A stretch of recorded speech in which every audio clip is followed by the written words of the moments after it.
begin.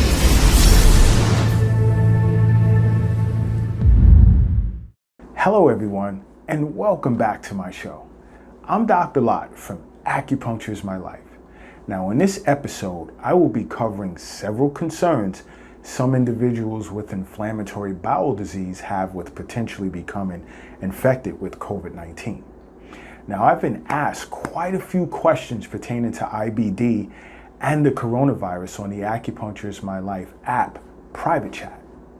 Now if you don't already have this app, simply go to the Google Play Store and download the Acupuncture is My Life app to gain access, to free telehealth sessions, as well as private chat sessions regarding questions pertaining to how acupuncture may help you manage any ailment you may be faced with at present, as well as learning more about acupuncture.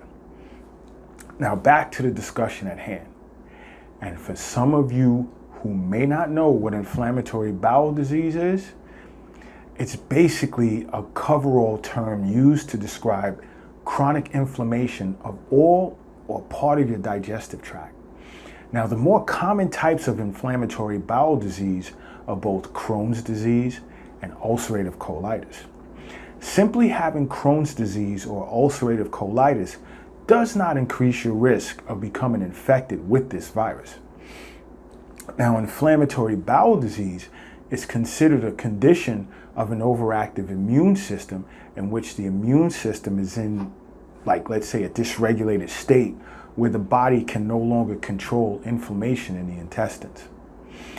Now, one of the biggest reasons in which I'm noticing why individuals with whom I've chatted with are super concerned about becoming infected with this virus is because the immunosuppressive medications in which they are taking can increase in IBD patients' risk for viral infections. Now, as I've told many to date, I'll say in this episode, if you're concerned about the medication in which you're taking to treat your inflammatory bowel disease, contact your physician immediately to discuss whatever concern you may have. Now, of course, I was asked in many chat sessions, have I treated anyone with inflammatory bowel disease during this pandemic? And the answer to that is yes, although they were not infected with this virus at the time of treatment. Now, when it comes to traditional Chinese medicine, damp heat is a major factor of this pathogen. Damp heat can be as a result of an exterior pathogenic factor or as a result of a deficient spleen. There can be 6 basic patterns relative to this disorder from a Chinese medicine perspective, such as damp heat accumulation, where the patient could present with a fever, thirst without a desire to drink anything, diarrhea, abdominal pain, and scanty urination. Now, the tongue would appear as a yellow greasy coating. In such a case, I would look to drain damp heat. Now, another potential pattern could be a combination of both heat and cold, where the patient can present with abdominal pain, diarrhea aggravated by cold, poor appetite with a bitter taste in the mouth. The tongue would appear as pale with a white, greasy coating. In such a case, I would look to clear heat and warm the organs. Now, another potential pattern could be spleen deficiency with a hyperactive liver. Now, the patient could present with diarrhea with abdominal pain, which is temporarily relieved after defecation. There could also be distension in the chest, epigastrium, and the abdominal regions. Now, the tongue would appear with a thin white coating, and in such a case, I would look to calm the liver and strengthen the spleen.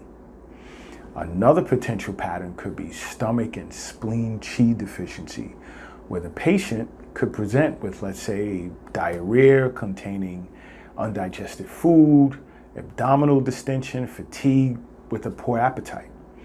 Now, the tongue could appear as pale with a white coating, and in this case, I would look to strengthen the spleen and adjust the stomach.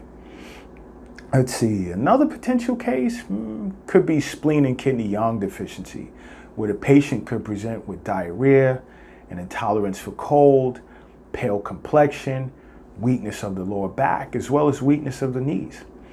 The tongue in this case would appear with a thick, white, slippery coating. Now, in such a case, I would look to tonify and warm the kidney and spleen, as well as affect the intestines to stop diarrhea. Another potential pattern could be blood stasis with chi stagnation, where the patient would present with diarrhea that can contain blood clots, severe abdominal pain with an off pale complexion. One can also have petechia on the tongue as well. Now, in such a case, I would look to reinvigorate the flow of chi and blood, as well as strengthen the spleen and eliminate dampness. Now, these are some of the basic potential patterns of inflammatory bowel disease in Chinese medicine.